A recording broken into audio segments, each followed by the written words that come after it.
Olá, este é o Conexão GAP, conectando você a diversos assuntos da sociedade. Com entrevistas, perguntas dos nossos internautas, dicas GAP e reflexão sobre temas atuais, que com certeza vão levar muito conhecimento para você. Não saia daí, pois o Conexão GAP já está no ar.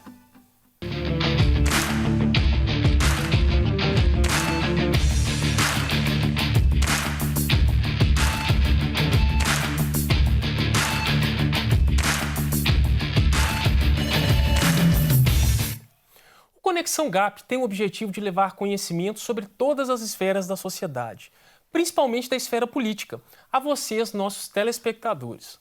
Queremos estimular você que nos assiste a se envolver nos problemas da sua cidade e do Brasil, para que se torne um influenciador, uma pessoa ativa e engajada. No nosso programa, sempre temos entrevistas com convidados sobre temas relevantes. E hoje eu recebo a Renata Medeiros, criadora e gestora do projeto Amor que Cura, que vai falar para a gente sobre o tema Ação Social como Atuação Política. Olá, Renata, seja muito bem-vinda ao Conexão GAP. Tudo bem? Muito obrigada pelo convite. Renata, eu quero começar a perguntar sobre a questão da ação social, da natureza da ação social. Uma das formas de mudarmos a sociedade é promovendo ações sociais. Mas você considera a ação social como uma forma de atuação política também? Considero. Eu entendo como política ações que eu exerço juntamente com a minha comunidade para melhorar o meio em que vivemos, nossa cidade e até mesmo o nosso país. É interessante perguntar isso, Renata, porque muita gente pensa que a ação política ela gira em torno apenas de partidos, né, de estar envolvido dentro de uma bandeira, mas o que você está falando com a gente é que a ação social, o meu serviço à sociedade, isso é uma forma de agir politicamente. Sim. Isso é muito importante, porque as pessoas, às vezes, fazem esse tipo de trabalho e não têm consciência que estão fazendo um trabalho político também. Isso. Elas entendem que política é quando eu estou dentro da Câmara, né, da Câmara dos Vereadores ou lá na presidência, mas não. Tudo que eu estou em conjunto com outras pessoas fazendo para o benefício, né, de uma comunidade, isso é política. E você, Renata, é reconhecida por um trabalho chamado Amor que Cura, um trabalho fantástico, né, que eu gostaria que você falasse um pouquinho sobre ele, mas é um trabalho que busca dar conforto, né, para pessoas que estão atravessando um tratamento de câncer no Hospital da Baleia e você busca dar esse apoio para essas pessoas, para as famílias dessas pessoas. Como que surgiu a ideia desse projeto? O que te motivou a trabalhar com pessoas que têm câncer? Lá no Hospital da Baleia. Na verdade, eu fui diagnosticada com câncer de mama no final de 2012. E o médico me deu 6 meses de vida. Quando eu cheguei lá no hospital para começar o meu tratamento, que era quimioterapia, eu me deparei com uma realidade muito dura. Pessoas que viajam 12, 13 horas por dia, até mais, 18 horas, sem R$1, chegam de madrugada lá no hospital, esperam até 7 horas para abrir o hospital, né, para pegar a ficha, para fazer a quimioterapia e saem de lá 6, 7 horas da noite. E essas pessoas, muitas vezes, elas não têm dinheiro para comprar uma xícara de café. E quando eu deparei com essa realidade, foi muito duro para mim, porque eu tinha a minha lancheira com fruta, com suco, com tudo que eu precisava para aquele dia, né, para fazer a quimioterapia. Você num estágio assim, de fragilidade, né, com um diagnóstico de câncer, talvez muitas pessoas que passaram por essa situação ou conhecem pessoas que passaram por essa situação, sabem como que é difícil. Então você, diante dessa situação, ainda olhando para outras pessoas, Renata, olhando e se compadecendo dessas pessoas. Eu entendi que eu não estava ali por acaso, né? O câncer era uma desculpa para eu poder olhar para aquelas pessoas e poder ajudar de alguma forma, né? E foi assim que começou o Amor que Cura. Eu cheguei em casa, fui orar e pedi a Deus uma orientação. Em que eu poderia ser útil ali? E eu comecei com leite, com café e o pão. E você começou a fazer lá no Hospital da Baleia mesmo? Sim, durante o seu tratamento. Eu fazia quimio às quartas-feiras, e eu levava o café para os pacientes. Só que isso me incomodou, porque era muito pouco. Eu fazia quimio na quarta e o restante da semana. E o restante dos pacientes. São 300 pacientes por dia, 1.500 por semana, fora as crianças. né? Eu falei assim, não, só quarta ainda está muito pouco, eu preciso fazer algo que possa atingir essas outras pessoas, esses outros pacientes. Foi quando a gente começou a levar o café durante todos os dias, a semana inteira. Muitas pessoas me criticaram, dizendo que eu precisava cuidar da minha saúde, não era tempo, né, para olhar para as outras pessoas, mas eu entendi que eu estava lá com um propósito. E isso não me atrapalhou ou dificultou em alguma coisa no meu tratamento, pelo contrário. Eu entendo que enquanto eu estava cuidando daquelas pessoas, o Senhor estava cuidando de mim. Eu vejo que quando você fala, você se emociona, né, de uma história fantástica. E, Renata, é um privilégio nós, do Conexão GAP, recebermos pessoas como você, histórias como essa, para inspirar, né, a todos os telespectadores, de que não importa a situação que nós estamos, sempre há um espaço para nós nos importarmos com outros. Sim. Esse é o maior ensinamento que Jesus nos deu. E é essa pergunta que eu gostaria de fazer. Como que a Bíblia foi, né, a fonte de inspiração? O que você, como cristã, entende da palavra de Deus para fazer aquilo que você fazia e faça até hoje? A Bíblia é a nossa fonte de inspiração. E Jesus é o ser mais inspirador que eu conheço. Onde ele estava, por onde ele andava, ele curava os enfermos, ele alimentava aqueles que estavam com fome, ele dava liberdade àqueles que estavam cativos. E nós, como filhos, né, entendendo e conhecendo a palavra, passou a ser algo natural para mim, querer ser parecido com ele. Então, isso, aonde eu vou, eu procuro realmente não aparecer como Renata, mas como cristã, sabe? Como realmente filha de Deus. As pessoas devem estar até curiosas para saber. E o seu tratamento? Como que foi? Como foi o processo? Meu tratamento foi ótimo, graças a Deus. Eu fui curada. Glória a Deus. Até o meu médico mesmo falava que eu ia para o hospital para fazer um trabalho social. As pessoas não acreditavam que eu era paciente, mesmo careca, mesmo inchada, mesmo debilitada. Elas ficavam incomodadas como eu poderia chegar naquele hospital sorrindo e sair de lá sorrindo. Né? Eu vi como também uma abertura para pregar o Evangelho. A nossa história como cristãos, Renata, passa, né, em momento de grande dificuldade lá no Império Romano, né, quando ocorreu uma grande peste, muitas pessoas morriam. E os cristãos eram diferenciados porque eles acolhiam essas pessoas, mesmo em situação que eles poderiam se contaminar, mas eles acolhiam. E ninguém fazia isso. Mas como? Você corre risco de vida. Talvez foi o que as pessoas falaram com você. Mas você precisa cuidar da sua saúde, Renata. Como assim cuidar de outras pessoas? Você precisa cuidar de você. E como que o cristianismo, né, foi crescendo para tantos locais e inspirando tantas pessoas, e como que hoje inspira, né, milhões e milhões de pessoas. E ouvir a sua história é mais uma história que inspira com certeza todos nós. Mas quais foram as principais dificuldades, Renata, que você encontrou no início do Amor que Cura, do projeto? Olha, no início, eu acho que a burocracia, né, em relação ao trabalho dentro do hospital, no setor oncológico, e a falta de conhecimento, porque para mim era tudo muito novo ali, né? Eu estava dentro de um hospital como uma paciente, como agir, o que eu posso fazer e o que eu não posso fazer. Mas isso, com o tempo, também as coisas foram ficando mais fáceis à medida que eu fui conhecendo, entendendo o que eu podia fazer, o que eu não podia fazer. O processo todo do hospital, isso. Como funciona. Porque não é tão simples, não é só chegar e levar um pão e um café. Tem todo um processo, né? Por isso é importante já conhecer você que né, se inspira com a história da Renata. E se você quiser envolver também, né, ela vai falar um pouco sobre isso no Amor que Cura. Mas é importante entender, né, que tudo começa com a disposição, né, Renata? De se sensibilizar com aquilo que aconteceu e fazer com que a sua vida seja totalmente entregue para esse objetivo.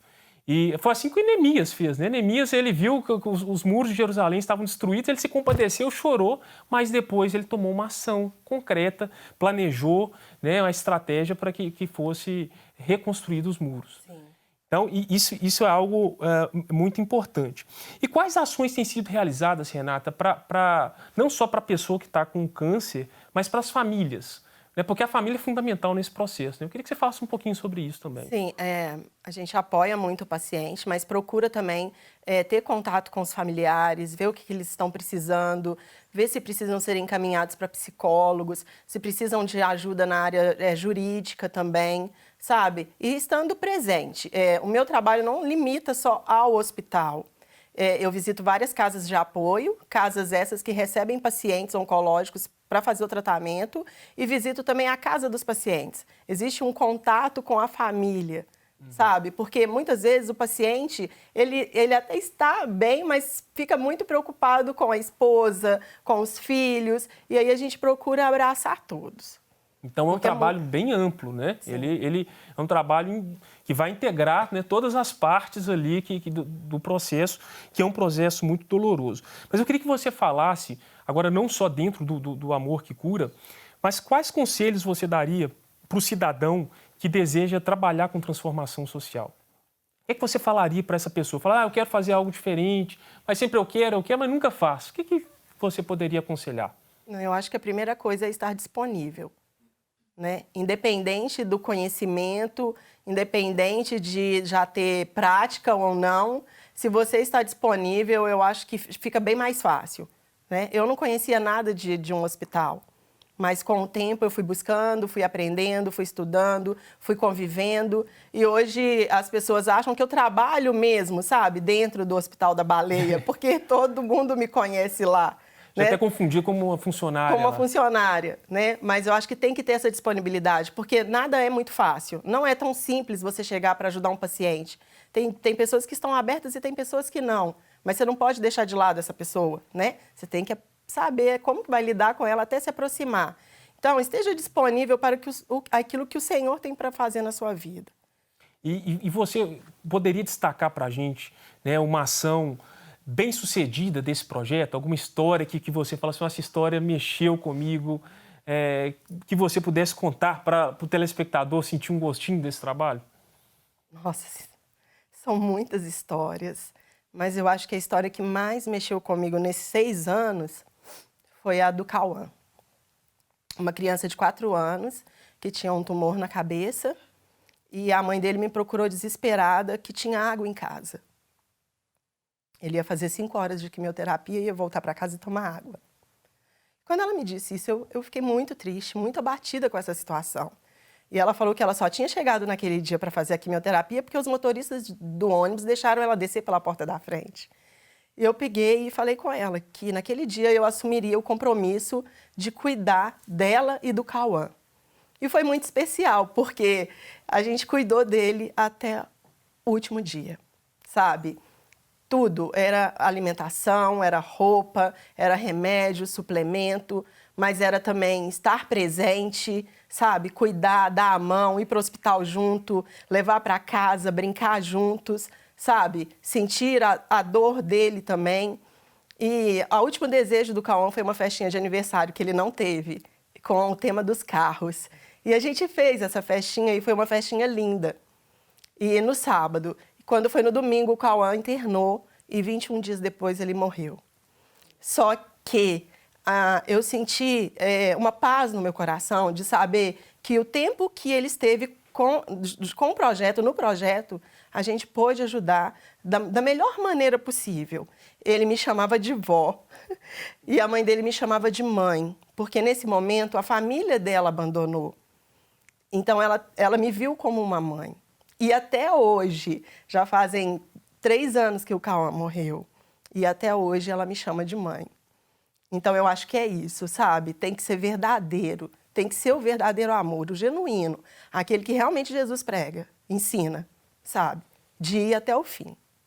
Eu acho que essa história, ela exemplifica muito bem, né, o amor que cura, esse trabalho que vocês têm feito. E a pergunta que fica é quantos Cauãs que existem, né? Em Belo Horizonte, em Minas Gerais, no Brasil inteiro, que nos assiste. Quantos Cauãs que às vezes está do lado da nossa casa e muitas vezes a gente nem sabe, né, que eles existem. Uhum. E situações como essa, né, que a pessoa já passa por um processo extremamente difícil, doloroso, e ainda tem que pensar o que vai comer. E quando nós encontramos, né, pessoas como você, Renata, e tantas pessoas que desenvolvem trabalhos como esse, né, que é o próprio Jesus que está encontrando essas pessoas. E quando a palavra fala, né, quando você encontrar aquele que está enfraquecido, aquele que está debilitado, e abraçar e fazer isso em meu nome, você está fazendo isso para mim. E isso é muito precioso e é uma mensagem que precisa ecoar, né, nos nossos corações. A palavra de Deus fala que ao fim dos tempos, né, o amor vai se esfriar. E como igreja nós precisamos estar atentos, que precisamos nos importar com aqueles mais fracos, com aqueles que precisam, né, de uma força e muitas vezes nós nem enxergamos essas pessoas. Eu queria que, para encerrar, Renata, que você deixasse o seu contato e falasse um pouquinho das pessoas que querem envolver, que querem ajudar vocês no Amor que Cura, financeiramente, com trabalho. Como que essas pessoas podem fazer? Sim, meu telefone de contato é o 31 99116 1599. As redes sociais do Instagram. Repete, por favor. 31 99116 1599. O Instagram é @amorque.cura e Facebook. E as pessoas que se interessarem, que se sentirem tocadas e quiserem ajudar de alguma forma, financeiramente, a gente, né, eu passo uma conta para depositar recursos e sempre a gente presta contas de todos esses depósitos feitos. A gente recebe doações de roupa, de cestas básicas, remédios, né, alimentos em geral, frutas também. Quem quiser ir também para ajudar lá no hospital ou nas casas de apoio, a gente faz um treinamento, uma capelania hospitalar que é muito importante para a pessoa estar aprendendo mais e poder ir no hospital, mas também ela passa por um treinamento dentro do hospital para se tornar voluntário, né? É muito gratificante. Eu falo que eu vou para o hospital de segunda a segunda. Uhum. E para mim é um presente. É muito gostoso você chegar lá e ver as pessoas esperando você, sabe? Então, a gente só tem a ganhar. Realmente só me ligar e eu passo todos os dados. Presente foi o nosso, viu, Renata? De ter Obrigada. recebido você aqui no Conexão GAP. Infelizmente, o tempo é curto, já acabou, mas a gente espera você, né, em outras oportunidades. Sim. E agora nós vamos para um breve intervalo, mas daqui a pouco nós voltamos com mais Conexão GAP. Não saia daí.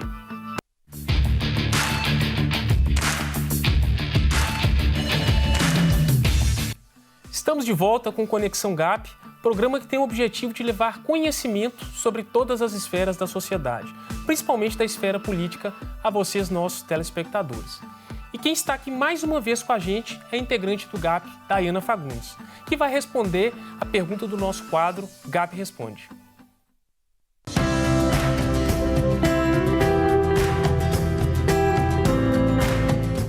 Dayana, seja muito bem-vinda novamente ao Conexão GAP. Qual é a pergunta de hoje? Olá, Carlos. Olá, galera do Conexão GAP. É um prazer estar aqui. E a nossa pergunta de hoje vem de Brasília. E ela foi selecionada porque tem pontos em comum com o tema que foi abordado na entrevista. E quem pergunta é a Luciana Lima. E ela pergunta: como combinar ação social e evangelismo? Ação social e evangelismo têm tudo a ver. Ambos têm o objetivo de transformar. A ação social deve gerar transformação no contexto onde se vive e o evangelismo, transformação na vida da pessoa que ouve a palavra de Deus e recebe Jesus como o único Senhor e Salvador. Como ouvimos na entrevista hoje, a Bíblia traz diversos exemplos de cristãos que atuaram na transformação de vidas pelo evangelismo e na transformação da sociedade através da ação social. Por que não combinarmos, então, evangelismo e ação social? Isso é totalmente possível. Por exemplo, nós temos nos nossos bairros pessoas de ruas, pedintes. Nós podemos não só ajudá-las com alimentos e dinheiro, como também aproveitar esse momento para conversar com ela e falar sobre o amor e o plano de salvação para a vida dela. Podemos, inclusive, deixar um folheto evangelístico ou convidá-la para ir na igreja conosco. Outra forma de combinarmos evangelismo e ação social é promover nas igrejas cursos de capacitação que possibilitem a inserção no mercado de trabalho e aproveitar esse momento para expressar em palavras e atitudes o amor de Deus pela vida dessas pessoas que estiverem participando do curso. E como a Bíblia nos ensina, na parábola dos talentos, que está em Mateus 25, devemos ajudar ao próximo para que ele mesmo consiga exercer a sua vocação e a capacidade que Deus lhe deu para multiplicá-la pelo seu trabalho. A ação social, portanto, deve ser o pontapé inicial para a transformação de vidas, através do evangelismo que ela pode promover e das novas oportunidades que ela pode gerar na vida da pessoa alcançada. Então é isso, Luciana. Espero que eu tenha respondido a sua pergunta. E você também que quer participar do Conexão GAP, é muito fácil. É só seguir o nosso perfil no Instagram, @gap.unec, e enviar um direct para a gente com a sua pergunta, acompanhada da hashtag GapResponde. Até mais! Obrigado pela participação, Dayana. E como esse programa gosta de levar muito conhecimento para você, não pode faltar a dica GAP do dia. E dessa vez quem vai dar uma dica super legal para a gente é a integrante do GAP, Viviane Pettinelli. É com você, Viviane.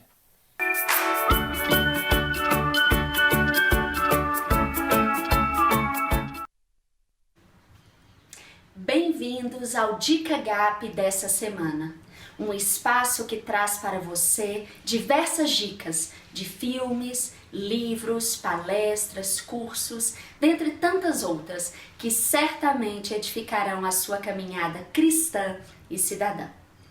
E a Dica GAP dessa semana é um artigo que traz para você orientações sobre como promover ações sociais na sua comunidade. E sugere algumas ações que você pode implementar por meio da sua igreja. O artigo está disponível no blog da instituição childfundbrasil.org.br e você pode acessá-lo pelo link www.childfundbrasil.org.br/blog. O título do artigo é Ação Social na Igreja, 7 projetos para aplicar na sua igreja. O artigo começa trazendo 5 passos importantes para se iniciar uma ação social. Primeiro, devemos orar e buscar de Deus a real direção para aquela ideia que tivemos. Em seguida, precisamos conversar na comunidade e entender as suas reais necessidades. Identificadas essas necessidades, precisamos pensar e buscar soluções para cada uma delas. Por fim, é necessário mobilizarmos pessoas com a nossa visão para nos ajudarmos na implementação dessas soluções na nossa comunidade. O artigo sugere ainda 7 tipos de ação social que você pode implementar por meio da sua igreja na sua comunidade. Dentre elas, podemos citar a doação de alimentos, a doação de livros, o incentivo à música e também o amparo às famílias necessitadas. Você pode ler o artigo completo no site da instituição Child Fund Brasil. Então, não perca essa oportunidade de ser edificado e de ser um agente de transformação na sua comunidade. Repetindo, a Dica GAP dessa semana é o artigo Ação Social na Igreja, 7 projetos para aplicar na sua igreja. Esse artigo está disponível no blog do site www.childfundbrasil.org.br. Espero então que vocês tenham gostado. Até mais! Viviane, muito obrigado pela dica, super bacana. Vamos seguir, são sempre dicas bem interessantes que nós temos aqui no nosso Conexão GAP.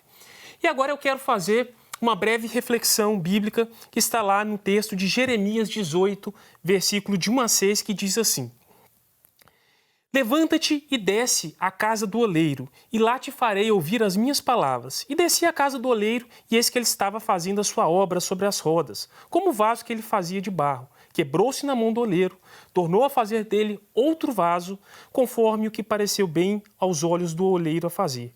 Então veio a minha palavra do Senhor, dizendo: Não poderei eu fazer de vós como fez este oleiro, ó casa de Israel? Diz o Senhor: Eis que como barro na mão do oleiro, assim sois vós na minha mão, ó casa de Israel. Essa passagem fala de transformação. Nela somos comparados com um vaso de barro nas mãos do oleiro. Fazer um vaso de barro é um trabalho pesado e difícil que envolve bater e amassar o barro para que ele possa suportar o calor. Mesmo que o barro cada vaso seja diferente, possui uma forma particular, ele vai ser utilizado de uma maneira diferente. Paulo afirma aos Romanos no capítulo 9, versículo 21, ou não tem o oleiro poder sobre o barro, para da mesma massa fazer um vaso para honra e outro para desonra?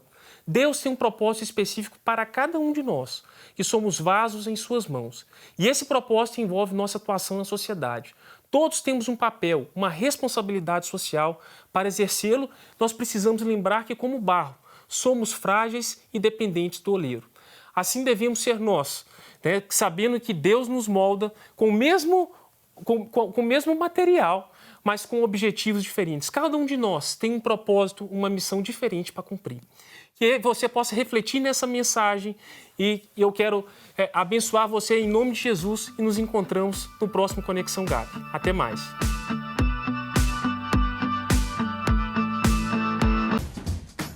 Não quer ficar um segundo por fora da nossa programação?